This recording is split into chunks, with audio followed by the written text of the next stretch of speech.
나는 촛불을 끄고 침대에 들어 누웠으나 잠이 들었는지 어떤지 잘 알 수가 없다.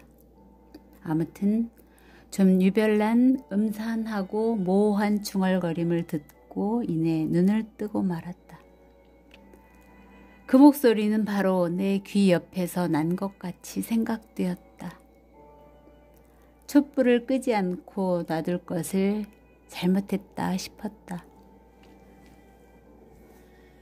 무섭게 어두운 밤이 나를 휩싸고 있다.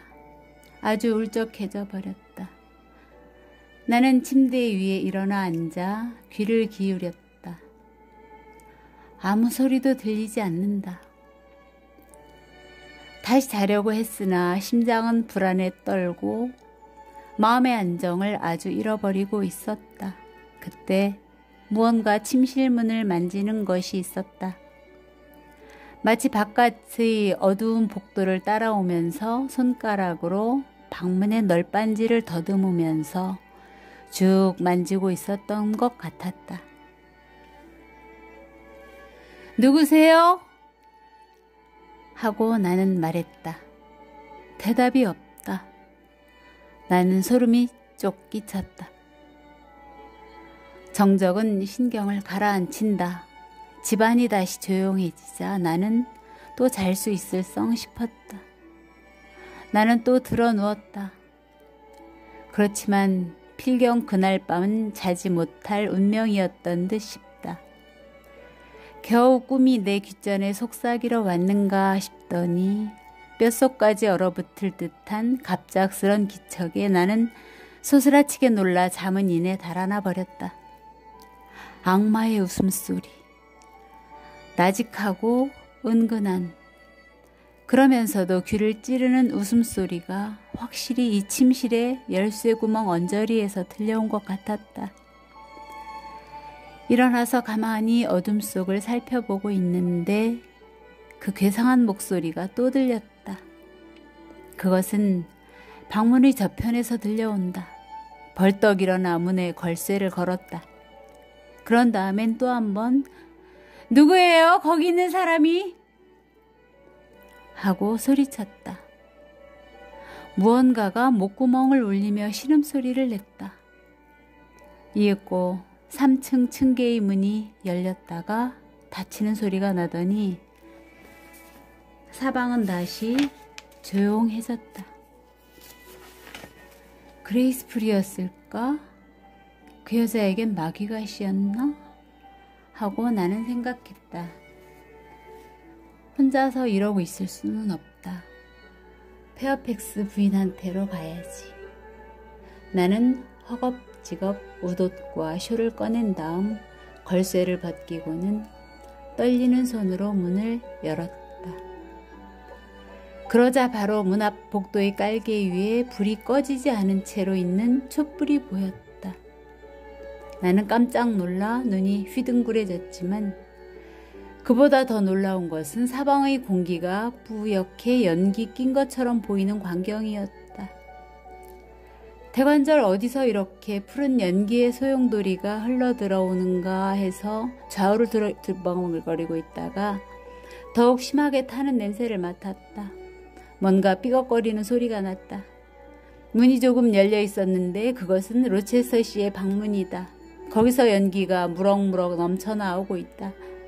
나는 불이 나게 그 침실에 뛰어들어갔다. 불길은 거침없이 침대 주위에서 춤추고 있다. 커튼에 불이 붙었다. 불길과 자욱한 연기 속에서 로체스터 씨는 꼼짝도 않고 길게 머물린 채 깊이 잠들어 있었다. 일어나세요! 일어나세요! 하고 나는 큰 목소리로 외쳤다. 그의 몸을 잡고 흔들었으나 몇 마디 중얼거리고 돌아 누웠을 뿐이다. 연기가 그를 혼수 상태로 빠뜨리고 있었다. 잠시도 지체할 수가 없다. 시트에도 불이 붙었다. 나는 세면기와 주전자가 있는 대로 달려갔다. 다행히 하나는 넓게 하나는 깊게 물이 가득 차 있었다. 나는 그것을 안아 들고는 침대와 사람에게 물을 막 끼얹었다. 그리고 내 방으로 달려가 주전자를 가지고 와서는 또 침대에 물을 끼얹었다. 그리하여 하느님의 도움으로 하마터면 침대를 고스란히 태워버릴 뻔한 불길을 끌 수가 있었다. 가구등이 그을리는 소리와 불을 끌 때 손에서 떨어진 주전자 깨어지는 소리가 났고, 특히 내가 끼얹은 샤워의 물방울이 마침내 로체스터 씨의 눈을 뜨게 했다. 주인은 캄캄했으나 그가 잠이 깬 것을 알 수 있었다. 웬일이지? 홍수가 났소? 하고 그는 외쳤다. 아니에요. 하고 나는 대답했다. 화재가 났어요. 일어나세요. 방금 몸에 옮겨 붙은 불을 껐지요. 촛불을 갖고 오겠어요. 그 목소리는 제이네어가 아니요? 하고 그는 의아해했다. 나를 대관절 어떻게 할 작정이지? 마녀 같으니라고. 마법사 같으니라고.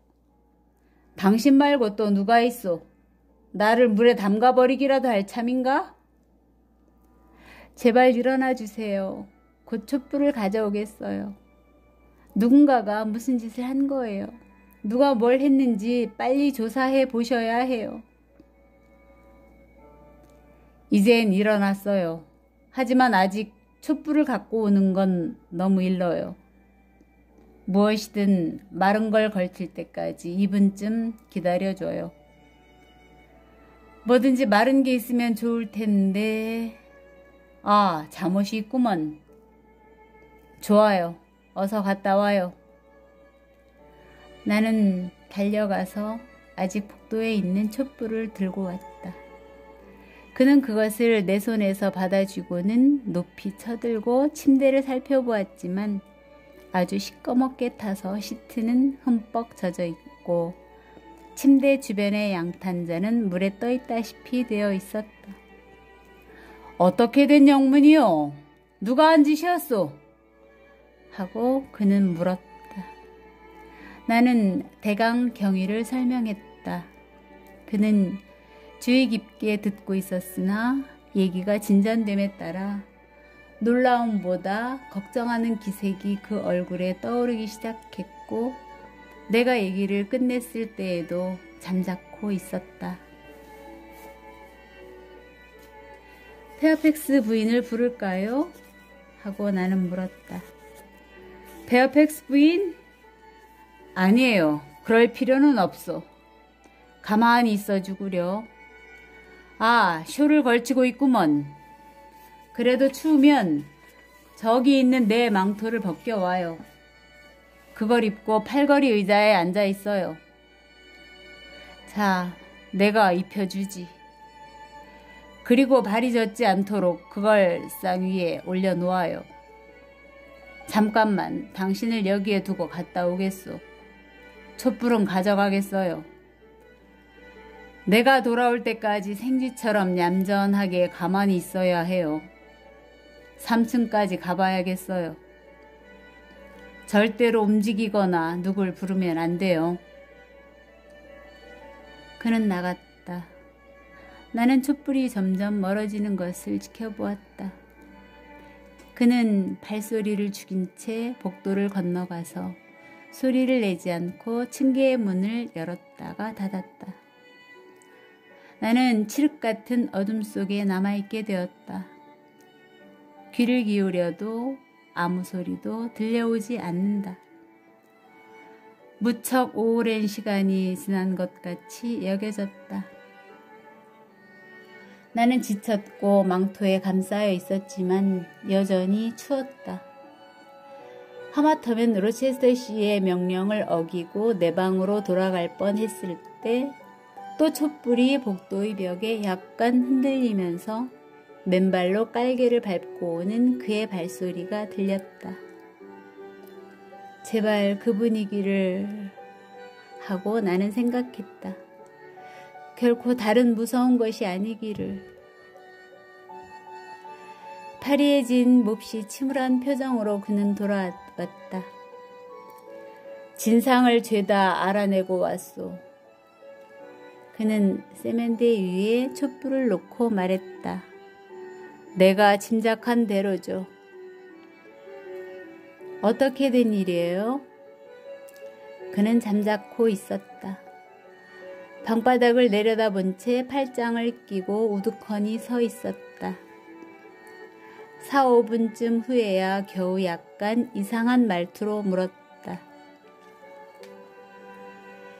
잊고 있었는데 당신이 침실문을 열었을 때 무엇인가를 봤다고 분명히 말했죠? 아니에요. 그저 마룻바닥에 촛대가 있었을 뿐이에요. 하지만 이상한 웃음소리를 들었죠? 전에도 그런 웃음소리 뭔가 그 비슷한 걸 들었을 거라고 생각지 않아요?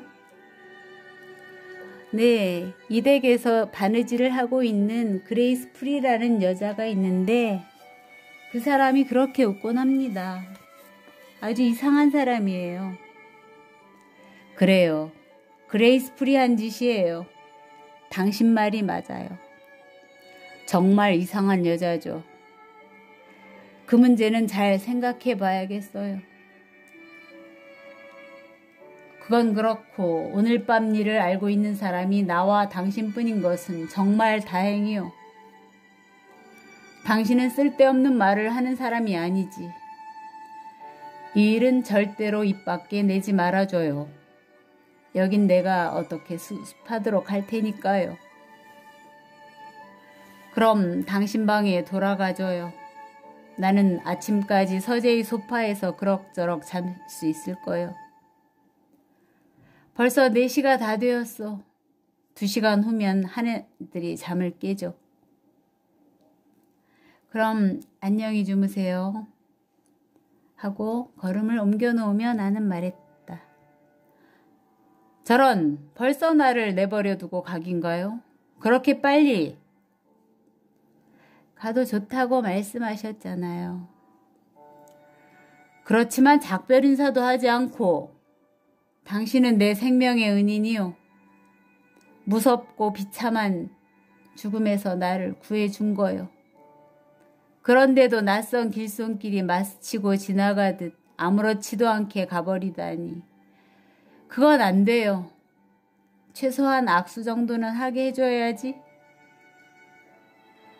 그는 손을 내밀었고 나는 내 손을 그에게 맡겼다. 그는 처음엔 한 손으로, 그 다음엔 2손으로 내 손을 잡았다.